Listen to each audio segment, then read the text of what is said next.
Olá, começamos aqui, como eu havia prometido, a gente vai fazer uma revisão sobre a evolução do pensamento administrativo. Pensamento administrador.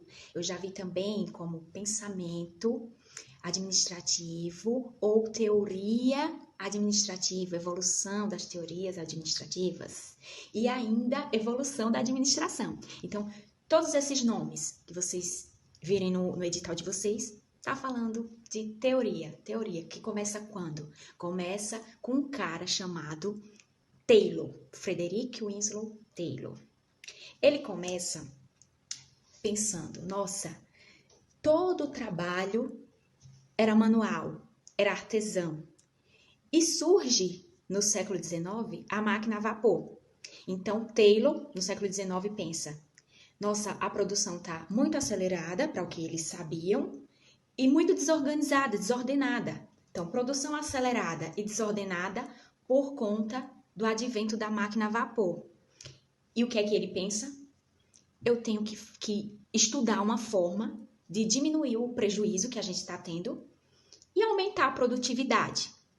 E aí é onde ele começa a estudar os movimentos dos funcionários das fábricas.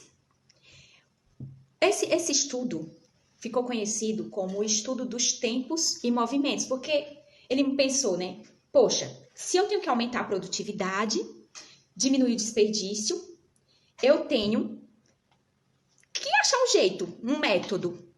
E o método que ele encontra é fazer esse estudo. Porque até então, como eles não tinham organização do trabalho, não organizavam o trabalho racionalmente, o que é que acontecia? O funcionário precisava de uma peça aqui, tinha que pegar lá no depósito. O funcionário precisava de uma ferramenta aqui, tinha que buscar com um colega. E ele foi observando isso, Taylor, isso na América, no final do século XIX, do início do século XIX, 18 para o 19. E ele, analisando isso, eu vou diminuir esses movimentos desnecessários dentro do chão de fábrica e vou organizar esse trabalho. Então, essas primeiras ideias do Taylor, elas ficaram conhecidas como organização racional do trabalho. Por isso, porque ele começou a pensar no trabalho racionalmente, e aí aumentou a produtividade e evitou, inclusive, a fadiga humana, porque tudo estava ali próximo. Ele reorganizou o layout do chão de fábrica. Então, o foco do Taylor foi um foco em tarefas. Então, um resumo, já que aqui... Oi, Alberto, olá! Um resumo, já que aqui é um apanhado, né, de todas as teorias. O que é que você tem que lembrar quando fala da administração científica? É a administração científica porque eliminou o empirismo, que até então existia. O trabalho era todo de testes, erro e acerto. Eu errei, não faço mais assim. Eu acertei, eu vou continuar fazendo dessa forma porque eu acertei. E era assim que eles levavam o trabalho. A partir do momento que a máquina a vapor surge e muda-se a forma de trabalhar, é que ele começa a trazer ciência para a administração, fazendo esse estudo dos tempos e movimentos, eliminar os movimentos desnecessários, com foco em produtividade. Então, é administração científica porque elimina o empirismo. Foi a primeira pessoa que pensou em tratar a administração de forma científica, o Taylor. É na América, do final do século XVIII para o XIX. Ele focava em tarefa, tá? Porque ele estava preocupado ali com o chão de fábrica. Então, se ele focava em tarefa, o foco em tarefa, no caso da base da pirâmide organizacional para o topo, a gente chama de bottom-up. É a forma de visualizar a empresa, de baixo para cima, bottom-up. Esse era o foco em tarefas do Taylor. O homem, a ideia de homem da época era a ideia de homem econômicos, que ficou conhecido como homo econômicos, por quê? Porque eles viam o homem, o trabalhador, como peça de uma grande máquina que era a empresa. Então, esse estudo do Taylor, ele se baseou numa máquina, estudou essa máquina e viu que se todas as partes funcionassem bem, o todo funcionava bem. Por isso se diz que é uma ideia mecanicista, de que a empresa é uma grande máquina e as pessoas que trabalham nela são peças dessa grande máquina. Então, ninguém estava nem aí se a pessoa estava motivada para trabalhar, se estava feliz, nada. Era um trabalho bitolado. O que é isso? Repetitivo, processos. Você era contratado para fazer aquilo. E ele acreditava também que só existia uma única coisa de se fazer uma única forma de se fazer as coisas. Então, essa era a teoria da administração científica, né? Então, basicamente, era foco em tarefa, bottom-up, né? Mecanicista, a ideia de homem econômicos, que era um homem que era motivado apenas por questões financeiras. E aí ele desenvolveu, como é que eu vou motivar esse homem? Eu quero prosperidade, tanto para o patrão como para o empregado. Como é que eu vou fazer isso? O patrão já vai ficar feliz porque eu vou aumentar a produtividade. Eu já organizei o trabalho, vou aumentar a produtividade com isso. E como que o funcionário vai ficar feliz? Porque ele vai ter que trabalhar mais, né? E aí ele desenvolveu o pagamento por peça. Foi assim que começou o pagamento por peça de produção. Quem mais trabalhava ganhava mais. E isso motivava as pessoas a trabalharem mais. Claro, existem críticas à teoria do Taylor, a administração científica, que até existe um filme chamado Tempos Modernos, do Charles Chaplin, que critica a forma mecanicista de se trabalhar lá no final do 18 e 19, século 18 para 19. Que o filme basicamente traz o seguinte: o Charlie Chaplin tá lá apertando parafuso numa fábrica, apertando parafuso. E essa era o trabalho dele, não era só isso mesmo, apertando parafuso, apertando parafuso. Aí é onde chega um momento que ele vai para casa. E nessa dele ir para casa, ele tá tão bitolado, tão alienado, só apertar parafuso, que ele vai lá e fica em casa procurando apertar parafuso. Então, a crítica principal da administração científica é essa alienação do homem. Reduz o homem àquela única tarefa que ele faz na empresa, na indústria. Tá? Vamos passando para a segunda teoria, que é nessa mesma época, só que em outro local. Taylor, nessa época da abordagem clássica, ele desenvolve a administração científica lá na América. Já nessa mesma época, com as mesmas problemáticas do advento da máquina a vapor, da produção desordenada, acelerada e desordenada que eles não estavam acostumados, o Fayol, na Europa, ele também começa a querer desenvolver uma forma de melhorar a produção dele nas empresas, na empresa que ele trabalhava. E aí, o Fayol, na Europa, já pensa diferente do Taylor, mas são teorias que elas se complementam no final. Porque eles estão na mesma época, era a mesma época, os mesmos problemas, só mudava a localização geográfica. Então, enquanto o Taylor deu ênfase, deu foco nas tarefas, o Fayol na Europa, ele deu ênfase total em organizar a empresa, ou seja, uma estruturação.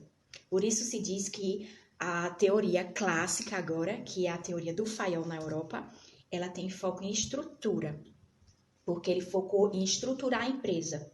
Nessa de estruturar a empresa, ele não focou no chão de fábrica. O foco dele agora era no topo da pirâmide, na cúpula. Era desenvolver princípios administrativos. Ele focou em desenvolver o papel do administrador.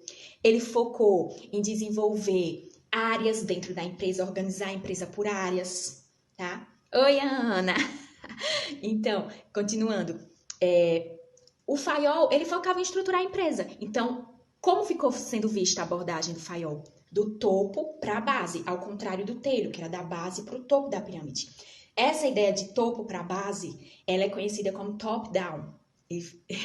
Ele focava em organizar a empresa do todo, visualizar o todo organizacional, para depois ver o que é que acontecia em cada uma de suas partes. Então, enquanto o Taylor, na América, ele focava nas partes e acreditava que se cada parte funcionasse bem, o todo organizacional funcionaria bem, o Fayol não. Ele acreditava que se ele estruturasse a cúpula, que é onde está o administrador, todo o resto da empresa funcionaria bem. Então, essas são as diferenças que, no final, essas diferenças se complementam, porque, como eu havia falado, eles estão no mesmo barco, né? Era a mesma época, a abordagem clássica, ela se compõe da administração científica do Taylor e da teoria clássica do Fayol. O homem, homo econômicos, como eu havia falado. O tempo passa e toda essa promessa de prosperidade para o patrão e para o empregado não se concretiza. Várias greves, os funcionários insatisfeitos. Isso começa a ficar muito aflorado em 1930, né? Então, vê que foi um século inteiro na teoria, nessa abordagem mecanicista, tratando o funcionário como peça de máquina, para só em 1930 eles perceberem que aquilo já estava saturado. E o que acontecia? Greve, insatisfação dos funcionários, teve o crash da Bolsa de Nova York, que muita gente se suicidou, né, por causa da crise econômica no mundo. E os gestores ficaram loucos, né? Tipo, meu Deus, o que é que a gente vai fazer para botar a ordem nessa casa? Foi quando a psicologia surge nessa época. E um psicólogo chamado Elton Mayo, ele vai fazer uma experiência. Ele vai testar se a iluminação tem influência na produtividade, tá? E ele começa a testar. Ele leva uma equipe para uma empresa em Haldor. Por isso que essa experiência, ela fica conhecida como experiências de Haldor, numa fábrica de eletrônicos. Ele leva um grupo para trocar as lâmpadas. Aumenta a iluminação, abaixa a iluminação, troca a lâmpada e fica naquela de testar a iluminação e medir a produtividade das pessoas. Nesse estudo, ele concluiu o seguinte: se ele aumentava a iluminação, aumentava a produtividade. Se ele baixava a iluminação, aumentava a produtividade também. Tipo, não estava tendo influência, tanto fazia a iluminação tá alta como baixa, não estava tendo influência, a produtividade estava aumentando do mesmo jeito. E aí, o Elton Mayo, o psicólogo, ele concluiu que não era a lâmpada, o tirar, colocar de lâmpada e tal, que estava influenciando na produtividade. O que realmente influenciava era a atenção que estava sendo dada às pessoas. Olha que interessante, né? Só daqueles pesquisadores estarem ali, testando lâmpadas, mostrando que estavam preocupados com aquelas pessoas, aquilo fez com que as pessoas produzissem mais. E foi aí, a partir desses estudos, que os gestores perceberam, os donos das empresas, das indústrias, perceberam que eles tinham que dar atenção às pessoas. Então, falamos de Taylor, foco em tarefas, falamos de Fayol, foco em estruturar o papel do administrador. Passou-se muito tempo com essa ideia de homem econômicos, homem movido por incentivos financeiros, para em 1930 Elton Mayo descobrir que o homem não é homem econômico, é homo social. O homem é um ser social, que ele não é motivado apenas por questões financeiras, incentivos financeiros, mas também por questões de relacionamento, de integração. Ele tem necessidades além das necessidades financeiras. Ele busca reconhecimento, ele quer ser ouvido. Então, isso mudou totalmente a forma de se administrar. E o tempo passa, né? O tempo vai passando. Agora, engraçado que dentro dessa evolução do pensamento administrativo, existe um cara muito, muito influente, que a gente fala nele até hoje, que é o Max Weber. Esse cara, ele estava à frente do seu tempo. Por quê? Logo quando começaram os pensamentos sobre administração, ele escreveu sobre administração. Lá no primeiro momento da abordagem clássica. Só que os escritos dele, as ideias dele, só vieram ficar famosas mesmo depois de 20 anos que ele já tinha morrido. Ou seja, só em 1940 por aí. Depois do apanhado clássico, ainda teve a teoria das relações humanas, para só depois reconhecerem o Max Weber e as suas ideias, né? Qual a ideia do cara? A ideia dele é que a empresa, a indústria, ela tem que ter normas, procedimentos. A gente tem que evitar decisões não programadas. O que é isso? É você ter que ter uma decisão ali, tipo, um embromation, né? Você tem que ter uma ideia ali na hora para resolver aquele problema. Não, e ele acreditava que a gente tinha que ter normativos, rotinas e procedimentos pré-estabelecidas para que ninguém tenha que estar tomando decisão que talvez vai dar problema mais à frente. Então, tudo tinha que ser a priori. Era um controle a priori. O que é isso? Você se antecipava. Era uma coisa antecipada. Então, era muito difícil dar errado porque o funcionário ia seguir aquela regra que já estava pré-estabelecida pelo patrão.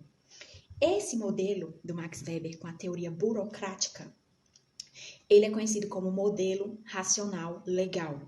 Por causa disso, ele tinha um ar de legalidade, né, nos seus normativos. Quem já trabalhou em empresa pública, toda empresa ela tem seu normativo, que é como se fosse um manual que você vai ter ali tudo que você... eu tô com dúvida nisso, você vai no normativo e você sabe como lidar com aquela determinada situação.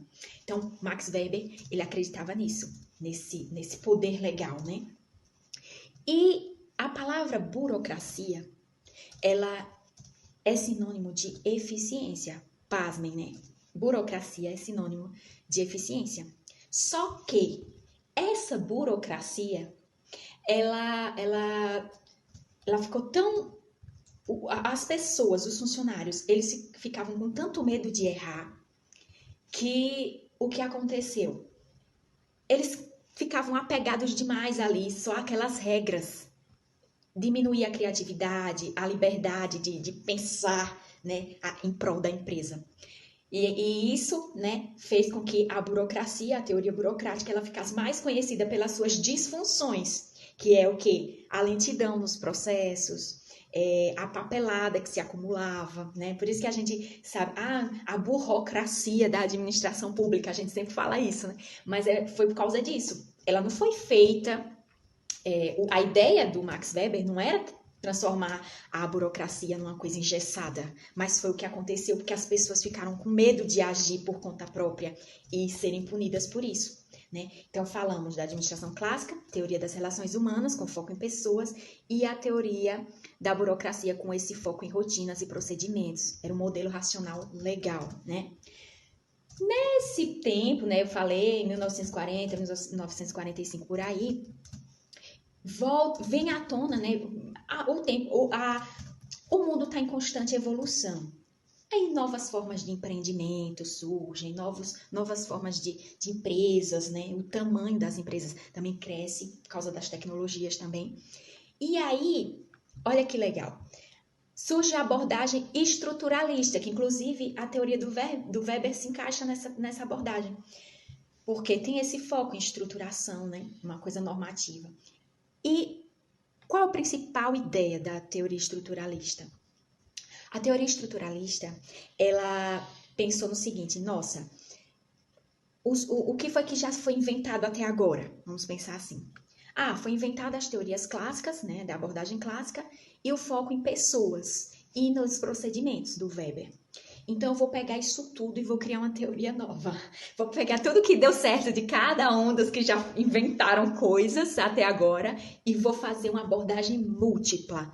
Vou focar em pessoas, vou focar nos procedimentos, na estruturação, mas agora eu vou inserir uma coisa que ninguém ainda pensou, que é pensar em como o ambiente externo influencia nas decisões do ambiente interno. Aí foi quando surgiu essa teoria múltipla, uma teoria estruturalista, que vai pensar em tudo, não vai ficar focando só em um ponto, né? Como abordagem clássica, com tarefas e estruturação, teoria das relações humanas, foco em pessoas, e o Max Weber com a teoria burocrática, com foco em procedimentos, rotinas, né? Modelo racional legal. Então, essa teoria estruturalista, ela pegou cada coisinha bacana que tinha surgido até então e formou uma teoria nova, que foi a teoria chamada teoria múltipla, que vai focar agora em tudo e incluir o ambiente, que até então ninguém tinha pensado nisso. Focava tanto no ambiente interno da empresa E não via que o ambiente externo influenciava nas decisões. Porque pensem comigo, você tem uma loja, uma empresa, uma indústria de sapatos. Se você não prestar atenção no que está acontecendo no mundo, os designs, os novos modelos, os novos materiais que se utiliza agora e tal, sua empresa vai ficar para trás, né? Então, não pensavam nisso. Eles só pensavam em focar na sua estrutura interna, em organizar a estrutura interna. E o mundo acontecendo lá fora e ninguém se dando conta de prestar atenção no mundo. Aí foi quando a teoria estruturalista ela é muito conhecida por ter sido assim, os primeiros insights sobre o ambiente externo influenciando o ambiente interno. Tá? Então, foi muito importante porque ela deu os primeiros passos para a teoria geral de sistemas surgir, que é nessa evolução, né? Depois dessa teoria estruturalista, ter essa visão múltipla das coisas e deu essa olhada para fora, né? Enxergou o ambiente externo, ela deu esses insights para que surgisse a teoria geral de sistemas. E como surgiu essa teoria geral de sistemas? Já em 1950. Um cara, biólogo, biólogo, von Bertalanffy, alemão, ele começou a pensar ele via, né, as empresas e, nossa, isso tá errado. Eles são muito fechados, como se eles fossem uma ilha. Tá errado, porque não existe no mundo nada fechado, a não ser o universo, enquanto ainda não se descobriu alguma coisa. Ao contrário, enquanto a ciência ainda não avançou, a única coisa que é fechada em si é o universo. Mas dentro da natureza, não existe nada fechado, tudo está interligado, tudo está interligado, então tudo é um sistema. Então ele começou a visualizar uma empresa como sistema. Um sistema, ele tem entradas, processamentos e saídas. Aí você pensa, uma empresa, uma indústria, vai ter insumos entrando para serem transformados em produtos e esses produtos vão para o mercado. O mercado vai usar esse produto, certo? Ele usa esse produto, gosta, tal, ou não gosta, e passa uma informação para a indústria. Indústria, esse produto bombou. Pode começar a fazer mais, porque deu certo. Ou ele pode passar a informação. Mercado, não diretamente, indiretamente, o mercado passa a mensagem. Indústria, seu produto não deu certo no mercado. E aí, esse mercado faz o que com essa informação? Processa essa informação e modifica os seus processos internos a fim de atender às demandas do mercado. Essa informação que volta do mercado, a gente chama de retroalimentação ou retroação, que nada mais é do que um feedback do que você produziu. Então, o von Bertalanffy, ele visualizava isso. Cara, não existe nada isolado. Então, as empresas elas têm que começar a enxergar as coisas como um sistema aberto, onde entram insumos, são processados esses insumos e saem produtos. Né? E esses produtos vão gerar uma interação no mercado que vai trazer um feedback para que ela saiba como trabalhar de acordo com as demandas do mercado. E aí foi onde a principal ideia da teoria geral de sistemas é essa: visualizar a empresa como um sistema aberto, certo? E ter essa sinergia. Tudo está interligado, nada está isolado, né? E a soma dessas forças unidas, elas produzem muito mais do que se elas estivessem ali trabalhando isoladamente. Essa é a teoria geral de sistemas. O tempo passa, novas tecnologias, a gente sabe que a tecnologia não tá sem limites, né?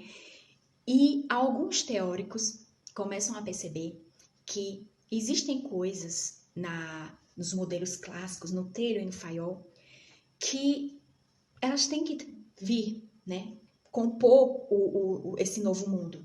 E eles pegam essas ideias, esses postulados clássicos, e dão uma repaginada, tá?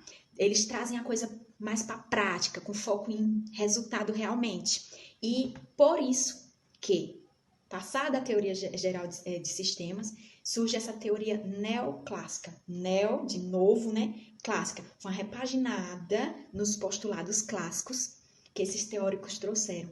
E o maior produto dessa repaginada nos postulados clássicos das teorias foi a APO, Administração por Objetivos. Qual é a ideia principal, para vocês não esquecerem? Ah, professora, eu estudei tanta teoria e eu não me lembro mais nada. A palavra-chave para esse produto dessa teoria neoclássica é integração.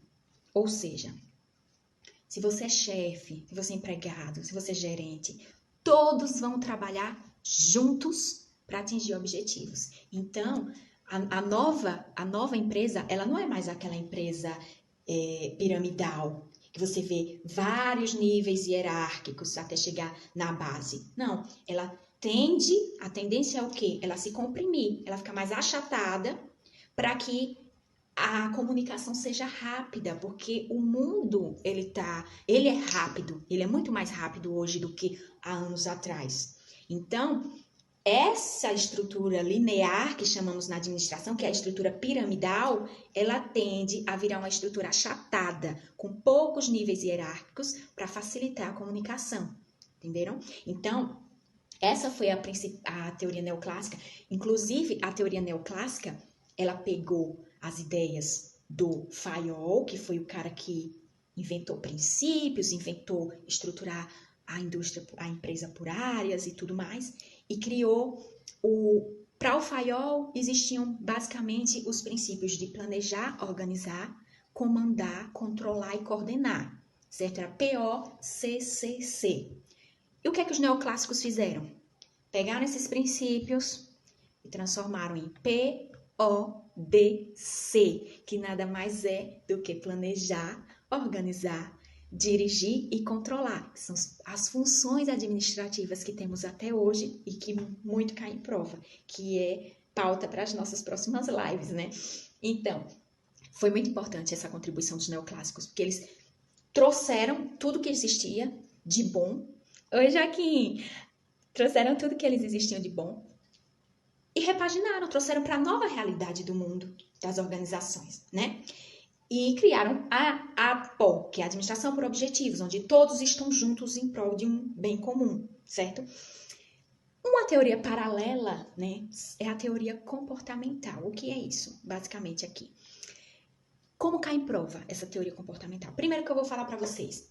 Eles pegaram as ideias da teoria, agora vem como se fosse uma repaginada de tudo que já existiu, né?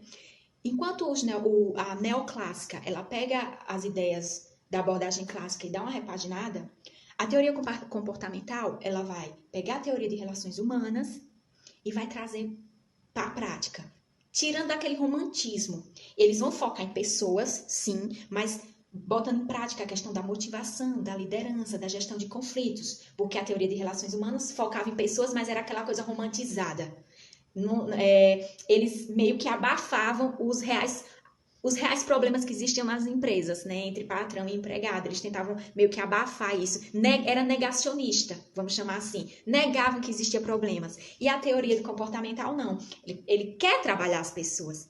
O foco da teoria comportamental é trabalhar as pessoas. Então, toda vez que você for fazer questão de prova sobre teoria comportamental, pode ter certeza, você vai ter que estudar muito.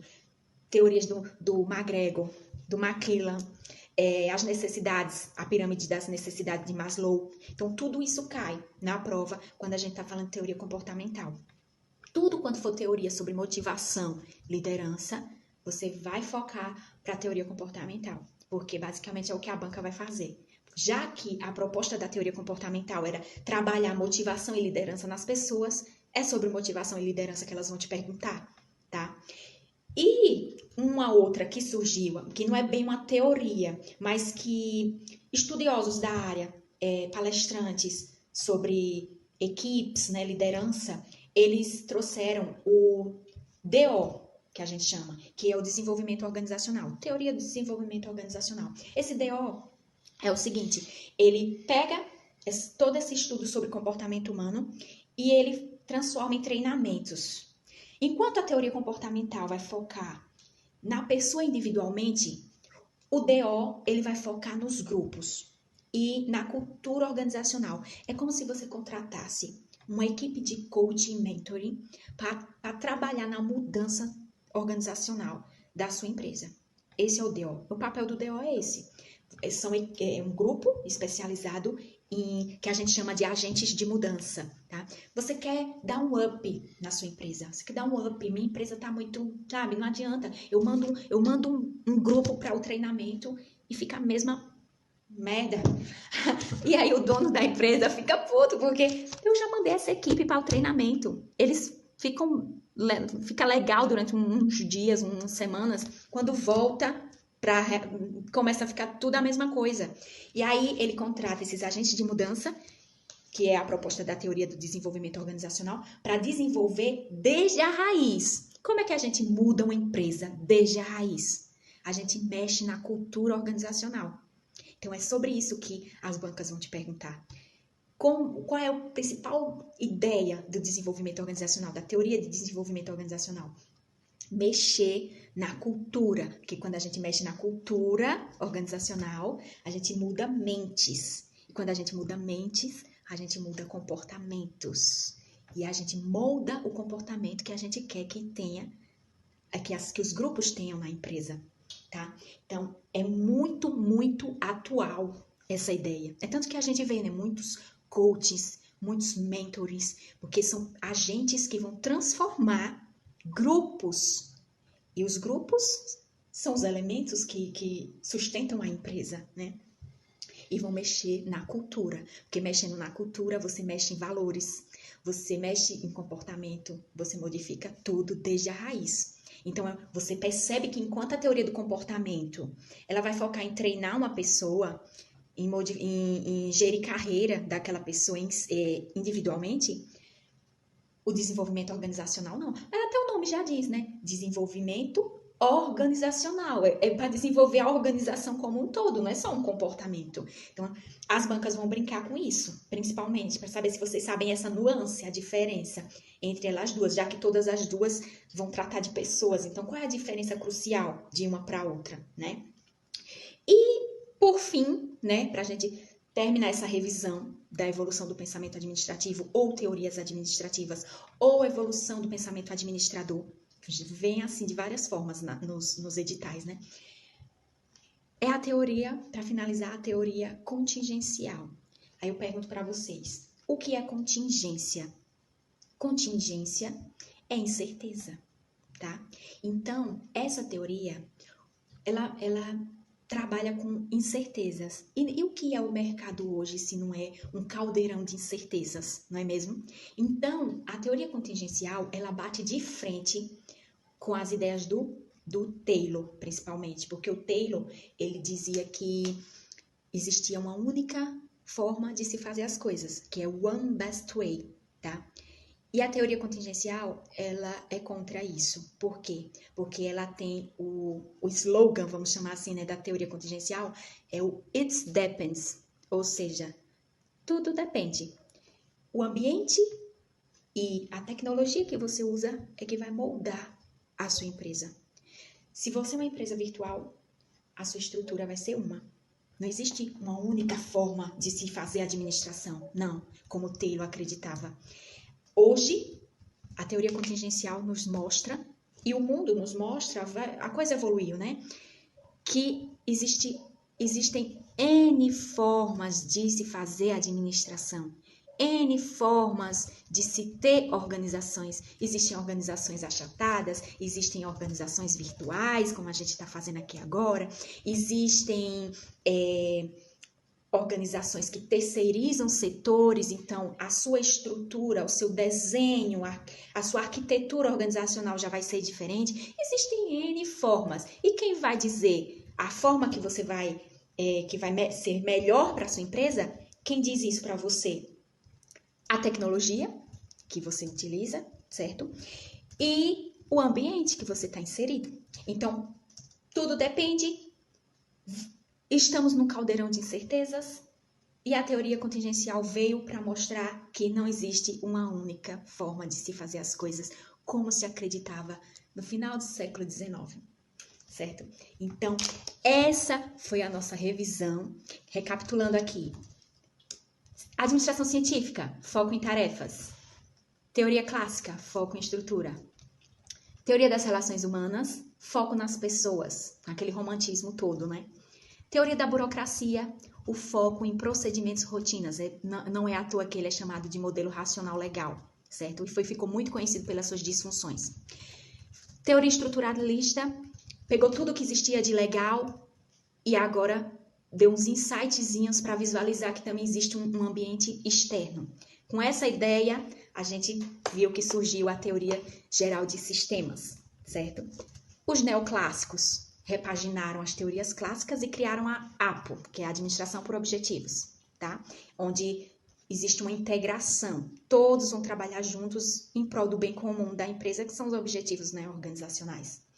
Depois, as teorias sobre comportamento, né? Comportamento com foco no individual e o desenvolvimento organizacional, que é o foco em uma mudança mais profunda. Então, vai trabalhar, inclusive, mudando a cultura da organização. E, por fim, a teoria da contingência ou contingencial, que trouxe a ideia de que tudo depende, tá? Porque estamos num caldeirão de incertezas. E essa é a nossa revisão do tópico 1 de qualquer edital que cai administração geral. Então, espero vocês na próxima live, tá? Que eu pretendo falar sobre planejamento. Então, até a próxima!